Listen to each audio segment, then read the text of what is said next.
Bem-vindos mais uma vez a este espaço de resistência diante da enxurrada de outros dados e da propaganda barata que nos empurram. O segundo andar da transformação. Fiquem à vontade, porque hoje a realidade apronta das suas de novo e não deixa espaço para dúvidas. Se havia alguma dúvida de que a soberania nacional é apenas uma palavrinha de propaganda para este regime, hoje ficou claríssimo que é assim mesmo. Deram a Cláudia Sheinbaum um tapa de realidade, ou melhor dizendo, um puxão de orelha vindo de Washington. Reparem só no tamanho do cinismo. Hoje, 25 de fevereiro de 2026, ficamos sabendo, porque a senhora presidenta não restou outra opção, que ela teve uma conversa privada com seu verdadeiro chefe, o senhor Donald Trump. Vamos a isso.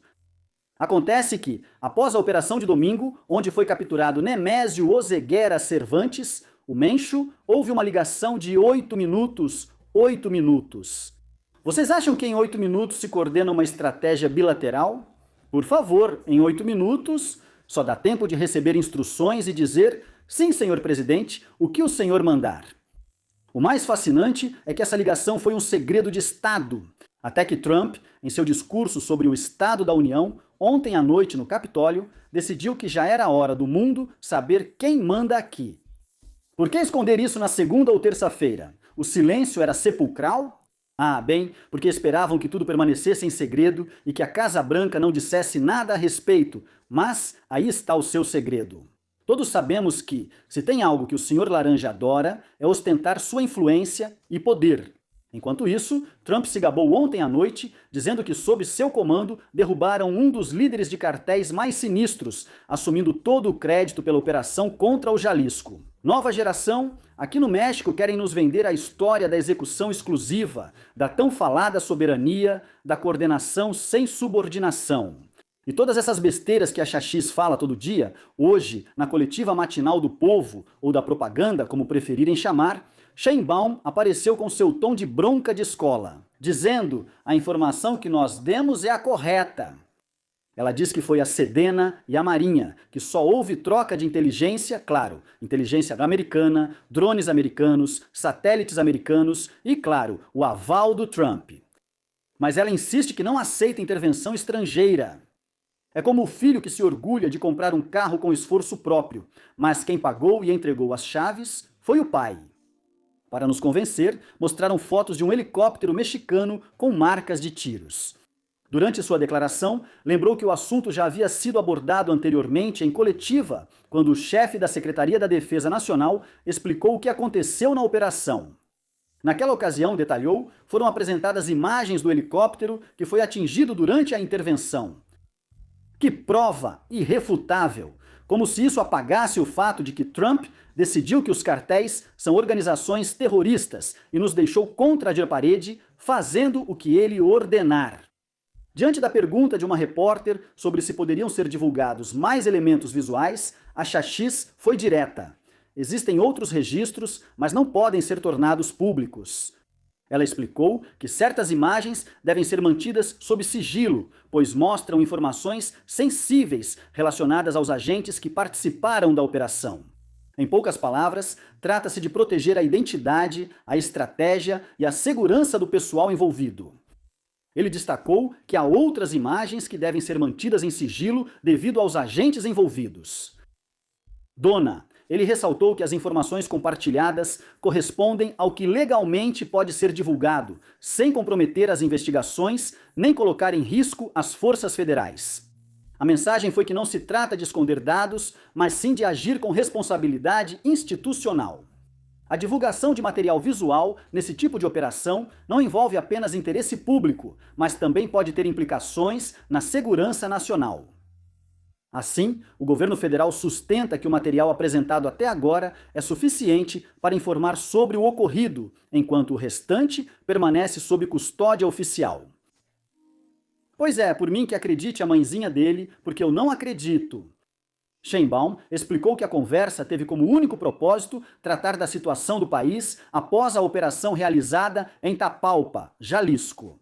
Cito textualmente, ele me ligou anteontem, foi uma ligação de 8 minutos para me perguntar: o que está acontecendo no México? Como estão as coisas? Está tudo bem? Contei para ele como foi a operação, que recebemos ajuda de inteligência dos Estados Unidos e que a coordenação ia muito bem. E só, bom, muito obrigado, até mais, fique bem, narrou. Veja, você está me dizendo que Donald Trump estava muito preocupado com a situação no México? Ele estava super apreensivo por causa da perseguição e captura de um dos chefes do tráfico mais procurados pelo governo dele. E você está me dizendo que ela teve que lembrar ele nessa ligação que o governo dela tinha ajudado com inteligência, ou seja, que ele não sabia disso? Não, fala sério, até para mentir eles são idiotas. A senhora também esclareceu que até o momento não existe uma reunião formal acordada com o presidente dos Estados Unidos. Não, ainda não temos reunião, respondeu ao ser questionada sobre um possível encontro bilateral. Nesse mesmo contexto, a Schacht também esclareceu que a visita da Sara Antidrogas, Sarah Carter, e do embaixador dos Estados Unidos no México, Ronald Johnson, foi para realizar uma reunião com o Gabinete de Segurança no Palácio Nacional, mas não com ela diretamente. E ela esclareceu que o encontro já estava previamente agendado e que teve caráter protocolar. Ao ser questionada se houve felicitações pela captura e execução, o líder do cartel Jalisco Nueva Geração respondeu: sim, parabenizou. Na coletiva da manhã, me informaram o resultado da reunião, conversaram ontem e correu tudo bem, não houve problema, foi mais protocolar. De manhã, já me falaram sobre a felicitação e que foi uma boa reunião de comunicação. Na mesma linha, Sheinbaum fez um reconhecimento público às Forças Armadas por sua atuação na operação do último domingo. E afirmou que atualmente o Exército e a Marinha cumprem tarefas em favor da população. Destacou a origem do Exército mexicano e afirmou que sua essência é histórica, porque está ligada a movimentos sociais, ao contrário das Forças Armadas de outras nações latino-americanas que, lembrou, nasceram das elites.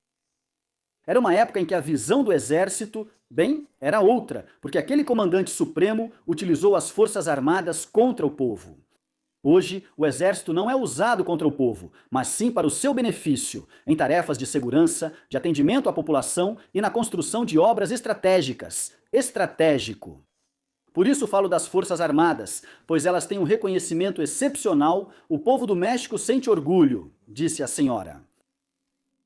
E qual é a resposta magistral da nossa diplomacia de alto nível? O futebol, sim, isso mesmo. Sheinbaum hoje se agarrou nos braços de Gianni Infantino, da FIFA. Afirmo que com a Copa do Mundo de 2026 se aproximando, o México é um país estável e soberano. Que nível de desespero usar a Copa do Mundo como escudo humano para esconder que o país está em chamas após a queda do Mencho. Enquanto Jalisco e metade do México sangram em represálias, ela nos diz para não nos preocuparmos, que haverá bolas rolando e que a soberania está intacta. Porque Infantino lhe deu um aperto de mão. A Presi Chaches detalhou a situação em Jalisco após a captura do chefão mexicano e garantiu que se agiu de forma coordenada para restabelecer a normalidade. Além disso, informou que removeram veículos usados em bloqueios e rodovias. Forças federais na região metropolitana de Guadalajara. A pergunta que todos nós fazemos, e que, claro, não vão responder, é: por que esconder a ligação até que ela fosse divulgada? Por causa do Trump, a resposta é óbvia para qualquer um que não esteja cego pela transformação, a ordem veio de cima. Sheinbaum não informou na segunda-feira porque não tinha permissão, esperou até que o Big Boss fizesse seu discurso, desse o tom. E então sim, sair para tentar resgatar os restos de uma dignidade nacional que parece ter ficado sem rumo. O segundo andar, sim, mas no servilismo disfarçado de retórica nacionalista. Trump diz pule e no Palácio Nacional perguntam quão alto. É assim, querido público oculto e conhecedor, a soberania de papelão desmorona toda vez que o telefone vermelho toca de Washington. Mas não se preocupem, pois segundo eles, está tudo sob controle e nos vemos na Copa do Mundo, certo? Obrigado por me acompanhar nesse passeio sem anestesia. E vocês o que acham? Cláudia obedece ou só coordena? Leio vocês nos comentários. Nos vemos na sexta-feira. Lembre-se que você pode fazer suas doações via PayPal. Encontre as informações respectivas na caixa de comentários. Graças a você, este canal continua ativo. É muito importante se inscrever, dar like e apertar o sino para receber notificações sempre que houver novo conteúdo. Obrigado!